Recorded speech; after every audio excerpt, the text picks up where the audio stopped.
जहनीत के लोगों ने संस्कृत नहीं पढ़ने दी कि संस्कृत अगर बाबा साहब डॉक्टर अम्बेडकर पढ़ लेंगे तो ये देवबाड़ी है, शब्दों की टांगे ऊपर हो जाएंगी, खोपड़ी नीचे हो जाएगी।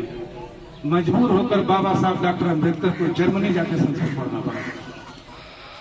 और जब संस्कृत का विद्वान हो गए तब उन्होंने वेदों का, पुराणों का, शास्त्रों का, उपनिषदों का, स्मृतियों का अध्ययन किया और फिर एक किताब लिखी जिसका नाम है इनहेरिटेंस ऑफ कास्ट।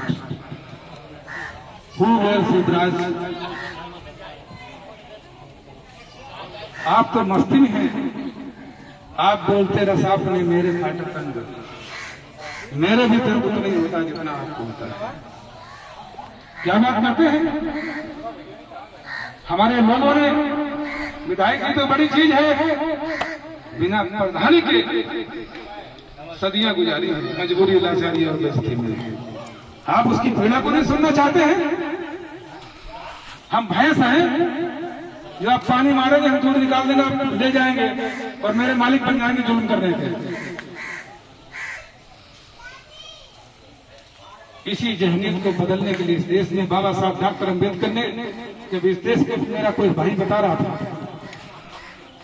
कि इस देश में जो रानियों के पेट से राजा पैदा होता था, इस देश में लोकतंत्र देकर रानियों के पेट की नसबंदी कर दिया। अब रानी के पेट से राजा पैदा नहीं होता। ये वोट के लिए भटक रहे हैं पंडित जी। तो आने वाले हैं हमारे विधायक जी, दहेली छुटे दरबार विधायक, हम भटकते हैं। राजा बनना अब कोई पुश्तैनी और पैतृक पैसा नहीं रहा है। जनता का दिल जीतना पड़ता है, उसके दुख दर्द को समझना पड़ता है। मैं कुछ और बात कहना चाह रहा था, लेकिन डाइवर्जन देने वाले लोगों की कमी थोड़ी है। बात कुछ ना करो, चुपचाप वोट दे दो, सत्ता की चाबी दे दो इनको, ये मौज करें जाके वहां दाऊद सभा में।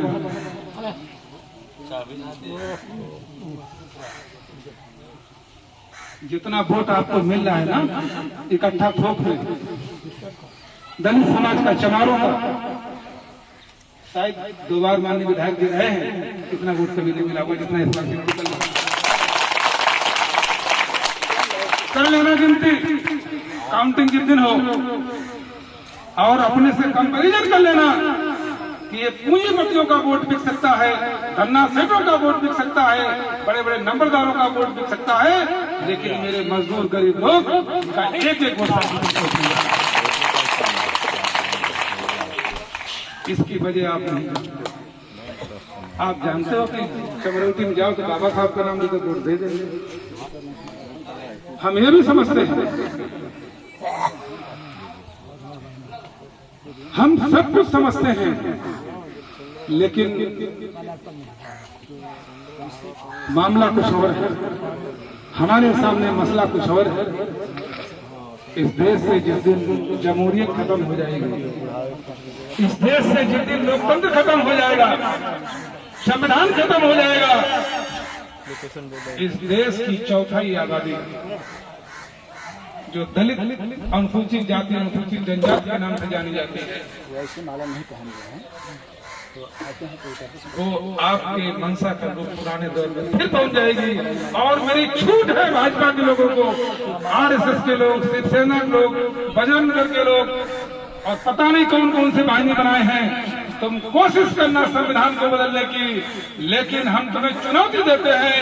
जिस दिन बाबा साहब अम्बेडकर के संविधान पर आंच आ गई, इस देश की चौथाई आबादी सड़कों को भर देगी। तुमको घर से निकलना पड़ेगा। तुम किस हौसले में भूले हो? सरकार, सदन तुम्हारा है तो सड़क हमारी है। हम लोग चाहते हैं कि अमन परिस्थिति रहे इस देश में। तुम्हारे 2-2 कौड़ी के बाबे और ढाबे, कथावाचक, धर्माचार्य कि संविधान बदलने की बात करते हैं, जिनको हनुमान चालीसा ठीक से पढ़ना नहीं आता है। और बाबा साहब डॉक्टर अम्बेडकर ने जो संविधान बनाया,